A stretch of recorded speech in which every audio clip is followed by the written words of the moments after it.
Et si vous étiez surdoué? HQI, au potentiel, précoce, ou encore zèbre, qu'importe le nom, à partir de 130 de QI, on fait partie des surdoués. Mais cette différence ne s'exprime pas de la même manière selon les individus, leur genre, leur âge et leur histoire. Alors, comment savoir si vous êtes surdoué? Vous pensez que les surdoués ont une réponse à tout, comme Hermione Granger dans Harry Potter? Détrompez-vous. Les profils HQI au quotient intellectuel ont tendance à poser plus de questions qu'à donner des réponses. Le sujet de la danse étant finalement peu connu, toutes sortes d'idées reçues circulent sur ce qu'on appelle aussi les HP au potentiel ou encore les zèbres. Le profil type du surdoué n'existe pas. Repérer un surdoué ou savoir si surleste soi-même n'est pas choisi facile. Pour preuve, il existe autant de profils de surdoués que de surdoués. Émotions décuplées jusqu'à l'hypersensibilité ou réaction inhibée, grande rapidité ou extrême lenteur selon les disciplines, si certains connaissent l'échec scolaire et les difficultés dans leurs interactions sociales. Nombre d'entre eux s'intègrent aussi très bien en société, à l'école puis au travail. L'image la plus véhiculée du surdoué est celle de l'enfant précoce. Où, tous les surdoués ne sont pas détectés comme tels sont ceux qui sont enfants. Certains mettent des années à découvrir leur danse.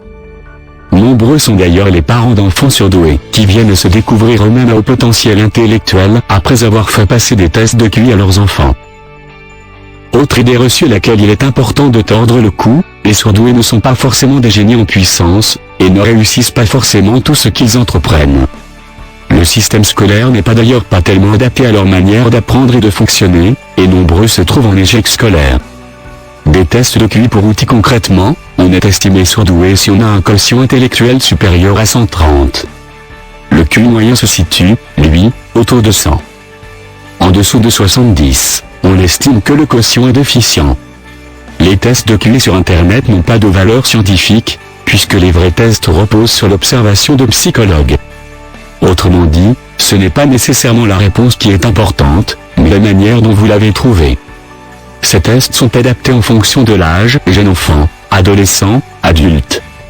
Ils couvrent plusieurs facettes de l'intelligence, de la façon dont on se repère dans l'espace à celle dont on exprime ses émotions. Par ailleurs, ces tests ne sont pas infaillibles. À cause du stress, par peur de l'échec, ou lors d'une période de déprime, un haut potentiel peut parfaitement échouer.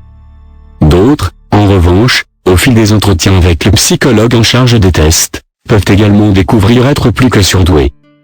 En effet, beaucoup d'autistes Asperger sont également surdoués. Attention, cela ne veut pas pour autant dire que tous les surdoués sont autistes Asperger et vice-versa. Comme les Asperger cependant, les hauts potentiels sont généralement très littéraux, un mot est un mot. On leur dit larmes de crocodile, ils pensent reptiles et non chagrin inconsolable. Les femmes moins bien détectées HQI. Être à haut potentiel, c'est non seulement sentir des décalages profonds en soi entre ses émotions et son intellect, mais aussi se sentir en décalage par rapport aux autres. Certaines personnes précoces vivent très bien ce décalage et n'en souffrent pas. D'autres, surtout les femmes, développent ce que la psychologue Jeanne Siofequin appelle le faux self. Ce faux self est une personnalité de façade qui leur permet de mieux s'intégrer et de passer inaperçu. C'est particulièrement le cas des femmes. C'est aussi l'une des raisons pour lesquelles ces dernières, qui se font trop bien dans la masse, sont moins souvent identifiées surdouées que les hommes. De plus, si l'estime de soi est généralement basse chez les personnes à haut potentiel, elle l'est d'autant plus chez les femmes, soumises très tôt à diverses injonctions héritées de nos sociétés patriarcales. Ainsi, on ne les remarque pas, on les détecte donc peu, et, surtout, elles-mêmes se pensent rarement surdouées. Une intelligence différente. Au-delà du fait d'avoir plus de 130 de quotient intellectuel, être surdoué, c'est surtout penser différemment. C'est pourquoi les surdoués ont généralement des amis et des amours surdoués. La danse étant en partie génétique, les parents ne se rendent la plupart du temps pas compte de la danse de leur enfant, qu'ils n'estiment pas différent des enfants qu'ils étaient. Réfléchir autrement, c'est aussi avoir cheminement de pensée dit en arborescence, qui n'est donc pas toujours linéaire et limpide, même pour les principaux intéressés. Ce qui explique, par exemple, le fait qu'un surdoué puisse résoudre un problème mathématique très rapidement sans vraiment réussir à expliquer comment. Faux self précoce surdoué HPHQ et HIP. Des personnalités anxieuses pensées en permanence et, trop vite peut occasionner de l'anxiété.